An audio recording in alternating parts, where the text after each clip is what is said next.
Figure it out.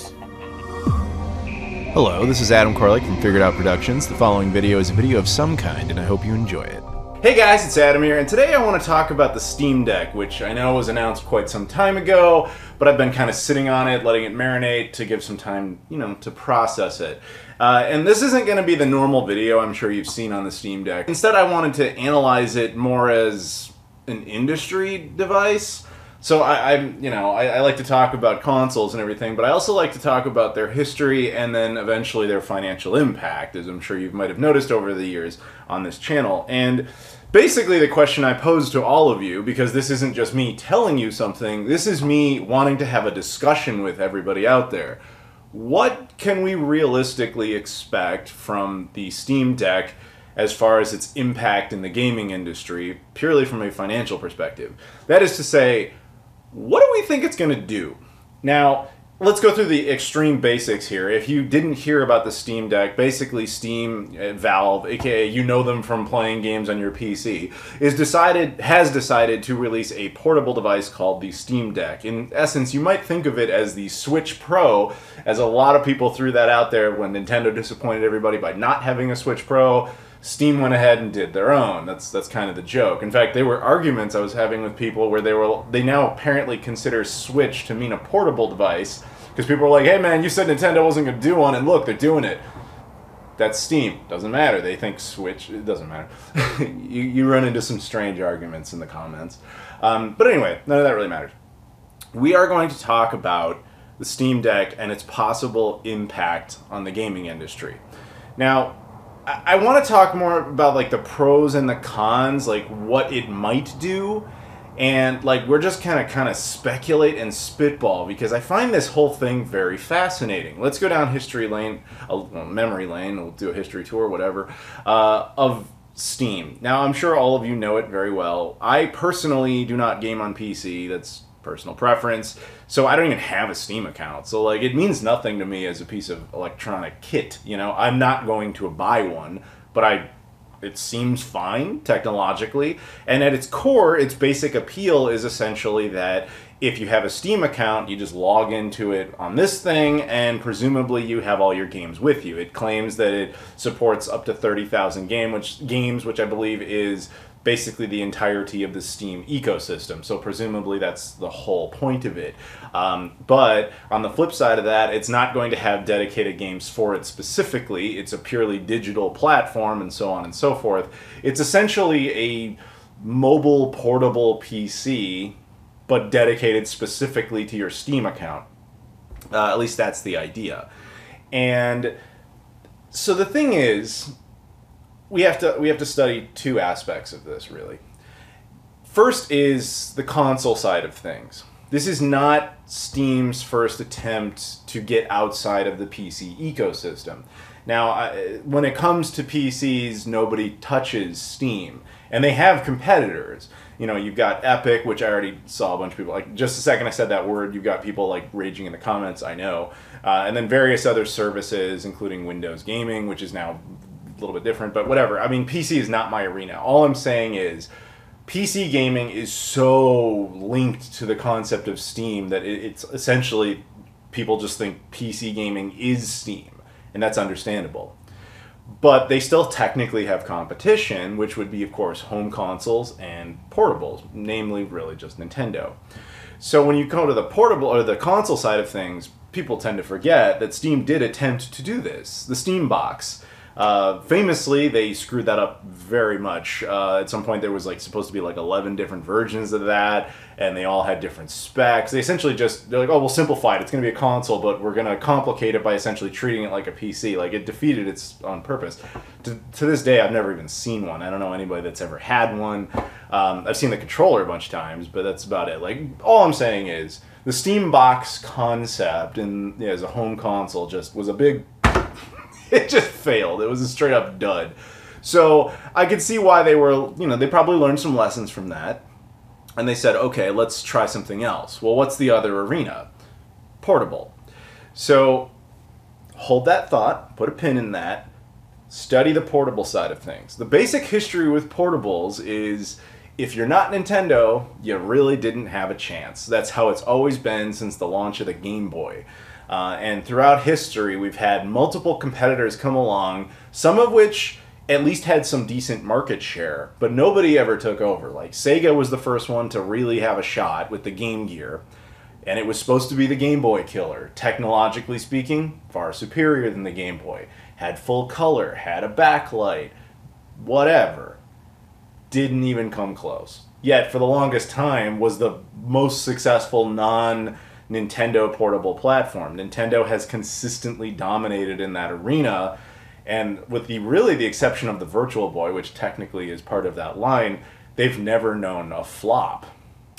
So they really sat on that for the longest time, and anybody else who even dared try just fell into the ash heap of history, like the Atari Lynx, the Neo Geo Pocket, my beloved Nokia N-Gage. Like, none of that mattered. It never worked out.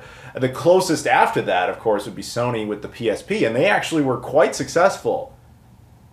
But they didn't defeat Nintendo. Nobody does. Sony, to their credit, was the only one who ever tried twice, at least off the top of my head. Like, Sega just did the Game Gear. Don't throw the Nomad at me. That's just a Genesis. It's portable. It wasn't really ever meant to take on the Game Boy line.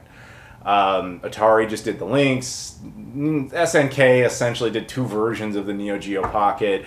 Bandai did the WonderSwan once. As I said, Nokia did two models of the N-Gage, but for the most part, like, you know, the other little random ones that came and went, like the Gamecom and the Gizmondo and all that stuff, you really only ever saw one version of it. Sony's the only one who ever gave you two, like, legitimate attempts, because the PSP was quite successful, just didn't win.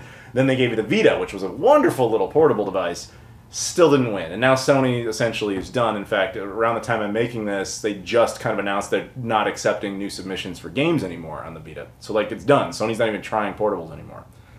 So that just leaves you with Nintendo. And famously, Xbox never even created one. the biggest manufacturer that never did. So that's where Steam goes, there's an opportunity there. What if we were to actually knock out Nintendo? And when I say knock them out, I don't mean remove them from the industry. I just mean, like, what if we actually got into that market share so we're not exclusively sitting here in the PC domain? Now, that's a possibility. But I will say that I don't know how confident I am in that. And if we break down the pros and cons of, like, specifically what Steam has going for it with their device versus what the negatives are, let's see how that works. So the pro of that is if you're an existing Steam user, your entire game library goes with you, unless there's a couple of games here and there that are incompatible for whatever reason, but on the whole, the majority of your games should work. That seems very attractive. The price point is not wonderful, but it's also not awful. Technologically speaking, it's a massive upgrade over what you've seen out of Nintendo or anybody else. In that, you know, in the portable arena. So it's got these major pluses, and because of the way Steam is, the whole concept is essentially a digital cloud archive of your games that you download at your will, and then you delete, and so on and so forth, which is antithetical to everything I like, but I'm not the majority. But that is a thing.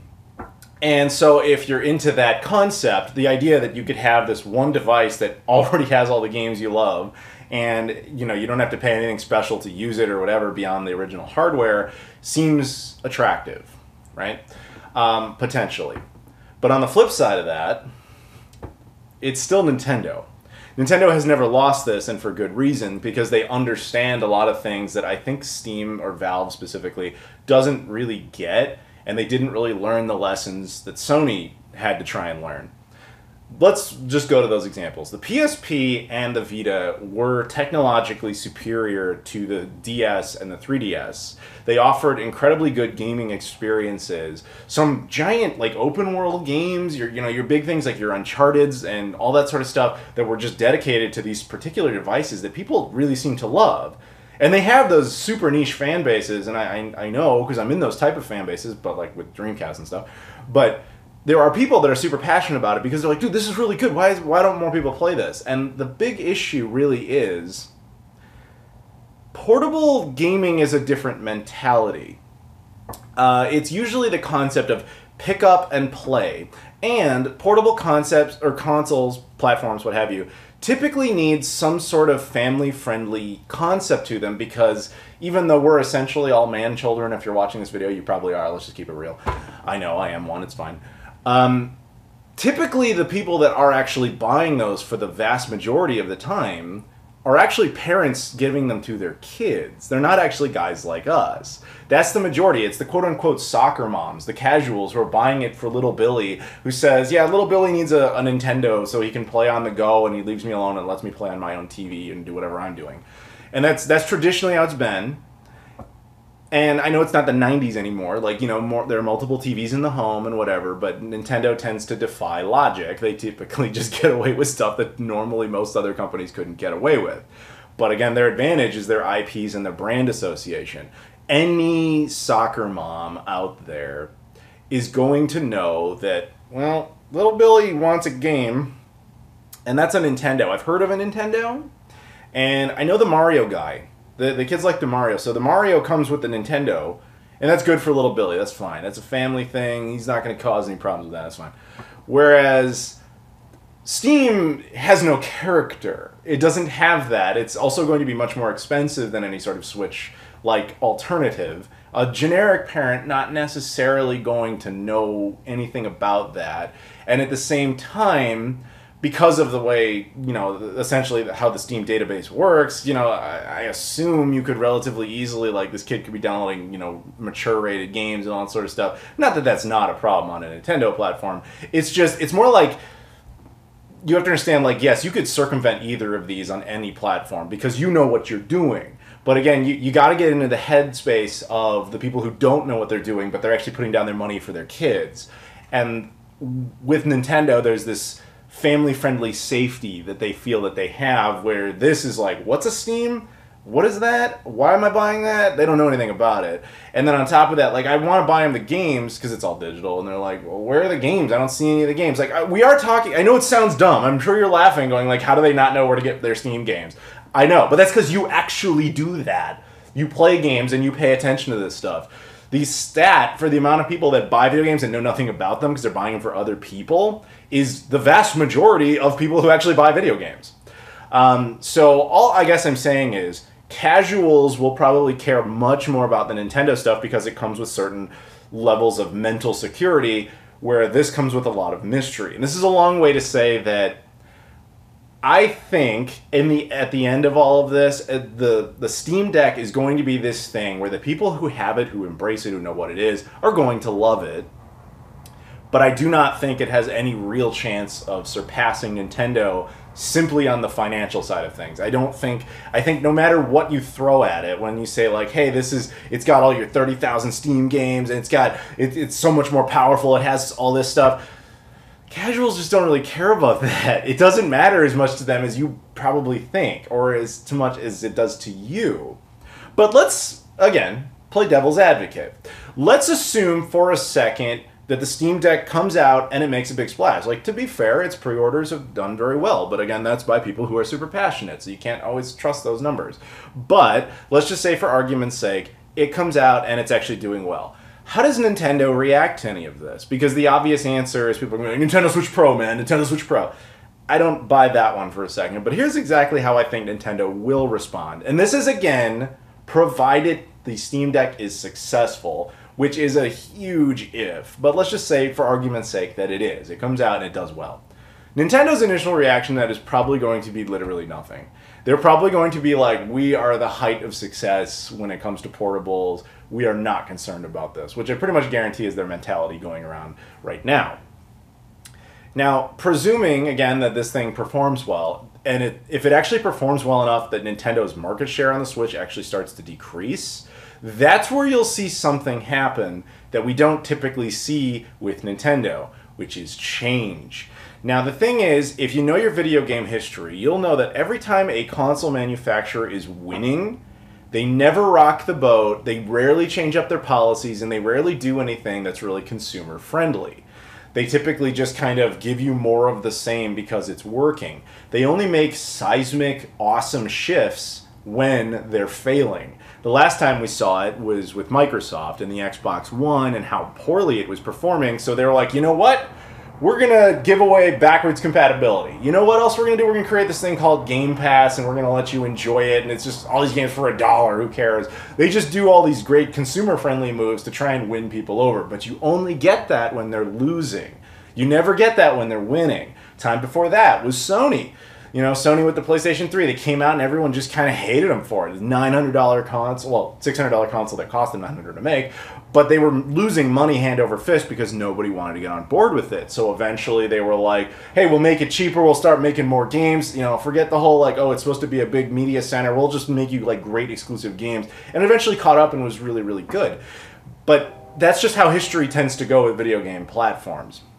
Because Nintendo, again with the exception of the Virtual Boy, has really always stayed at the top when it comes to the portable division, they haven't had to do much because they know you'll buy it. Oh, it's underpowered? Do you care? You're still gonna buy it. Oh, it's too much for you? You don't like how much it costs? Doesn't matter, they buy it anyway. You don't like how the games are for children? Doesn't matter, you seem to love buying those Marios and those Zeldas despite complaining about how they are for kids.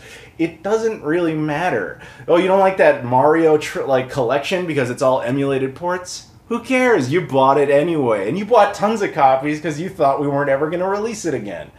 People just support Nintendo. They can completely defy logic because they're already at the top. So hypothetically, in this situation, where Steam Deck comes out and is super successful, eats into their market share, and they have to actually respond, here's how I think they would do it. I think that they would eventually release something a little more competitive. Potentially your Switch Pro that you have fantasized about for so long might come out, and they would try some sort of digital infrastructure change. Now, if it's studied that the reason that people are on board with the Steam Deck is because the idea is, hey man, I already bought these digital games like years ago, and I'm just playing them portably now. This is great. Screw the Switch. I don't need that. Oh, I can't play Mario. Who cares? I'll play this, I'll play like Far Cry 5. What do I care? And I can do all that stuff. If that's actually working, I promise you that at some point Nintendo will do a half-assed attempt to upgrade their digital infrastructure. So they're like, okay, sign up for Nintendo Plus or whatever, and you'll now get access to like a big library of NES games. Yeah, that's the kind of thing I think that Nintendo would try to do on their own. Now that might actually work, hard to say. But let's go for the super extreme. And I want this very clear. I don't think this is going to happen. But I think that it's kind of fun to think about. If you're in a situation where the Steam Deck is not only competitive, but has overtaken Nintendo, and it's on the back of the reality that people are just so on board with the concept of digital acquisition of games, and they love having this giant library, Nintendo has an ace up the hole. One move that they can pull that might actually work, and we kind of alluded to it earlier. In two ways. Well, you can't get any help from Sony, but there is another one. You can get help from Microsoft. And I know it sounds ridiculous. It sounds like the type of thing like a 14-year-old would be like, wouldn't it be cool? Hear me out. Microsoft famously, as I said before, has never bothered to make a handheld. Microsoft, by their own admission, does not consider Nintendo a competitor. They do not consider themselves, even Sony, a competitor. They consider themselves to be a digital service for Xbox content, and they still produce their own hardware basically to deliver it. Phil Spencer made that very clear, that he doesn't really consider Sony and Nintendo to be competition. In fact, he likes the idea of working with them. He said that. That's a thing. And he's the guy in charge over there.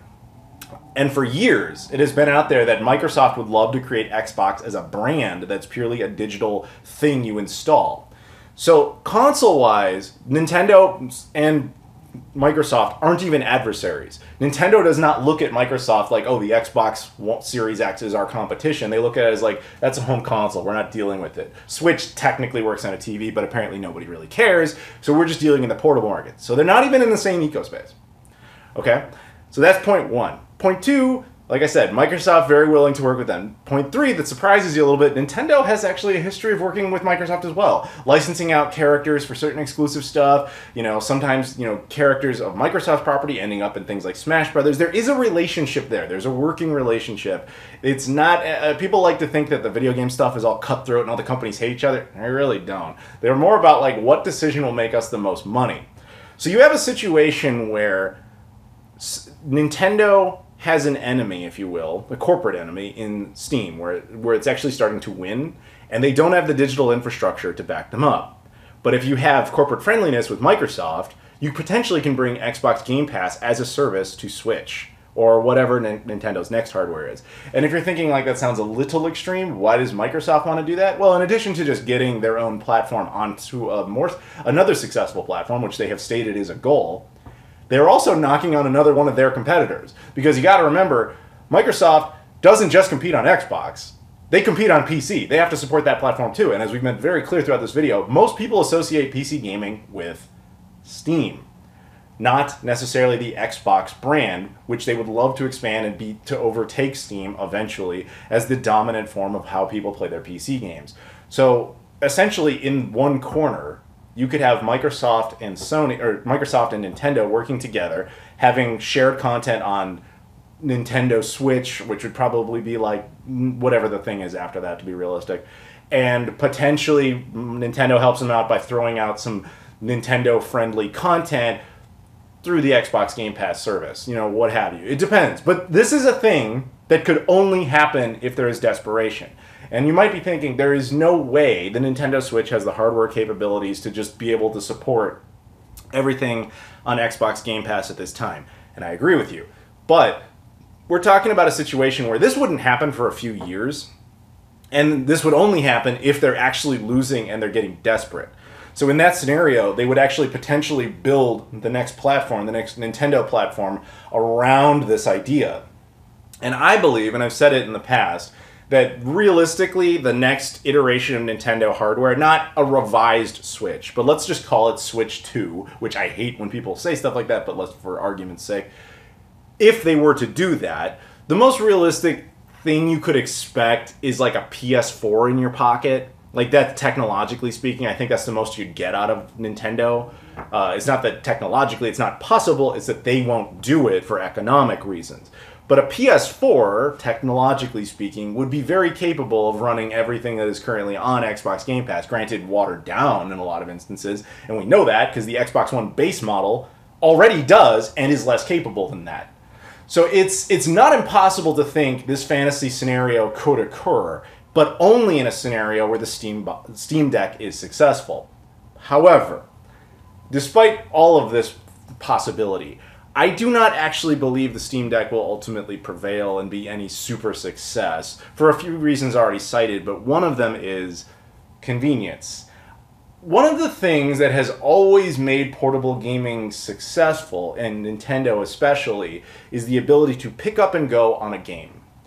That means not only the style of games, where you can kind of play for 5 minutes and whatever, and it's not like a giant RPG where you have to do a bunch of stuff. Like, it's something you can play on the bus for a few minutes, that type of thing. But in addition to that, it's frankly the ability to mostly play it offline and not be dependent upon other types of internet connections and so on and so forth. In fact, I mean, obviously, the DS and 3DS and so on have had some limited internet capabilities, but it usually wasn't a big thing. The Switch, it's a little bit more guilty, but you can also say it's a hybrid. It goes into a television, whatever. To have something like the Switch Deck where 100% of it is reliant on a stable internet connection, not like in a cloud type of way, but at least to have like, hey man, I want to play something. Oh, there's like a 14 gigabyte update for this game. I guess and I'm going to go onto the bus. I guess I can't play it. That's the type of thing that kills a portable. Like, people will tolerate that at home because they can do something else. But like when the whole idea is to play it on a plane or on a car ride, and you just can't, or like a hotel where you're like, oh, I have to log into the Wi-Fi in the hotel. Oh, I can't because they block MAC addresses that are not computers. You know what I mean? Like, that's frustrating. So we'll have to see how that plays out. It's possible, but if you ask me, the Steam Deck will be one of those things where it kind of comes and goes, and it's like, wasn't that weird that time that Steam made a platform that was portable? It was a good piece of hardware, but what really killed it is how you couldn't really play it offline in a world where you can't always be online. The idea of Steam being successful works very well on a computer because, that's going to be connected 100% of the time. But when you start venturing out of your own home, that's when it starts to get a little trickier. But I could be wrong. Maybe it'll come out, and maybe I will end up being right about all this Nintendo stuff with Microsoft. Who knows? But I'm genuinely curious. What do you guys think? Do you think this will be successful? Why do you think that? Do you think it will fail? Do you think there's any possibility of what I was discussing? And again, I want to be very clear. I am not claiming that will happen. I am saying that will maybe happen out of pure desperation only if the Steam Deck is like crazy successful and Nintendo is just plummeting like a rock. Like that's the only type of scenario where I would think Nintendo would be desperate enough to make that call. Because I know Microsoft would do that in a minute. Like, they'd love to be on board with that. But yeah. Anyway, so please leave me your thoughts. I'd very much appreciate hearing it all. If you could do me a favor and please like, comment, subscribe. Well, obviously comment because I want to hear what you're saying. But also in the description, follow me on things like Instagram, Twitter, Facebook, the Discord, Patreon, all that stuff. I appreciate that. Thank you very much for watching, and I'll see you all later.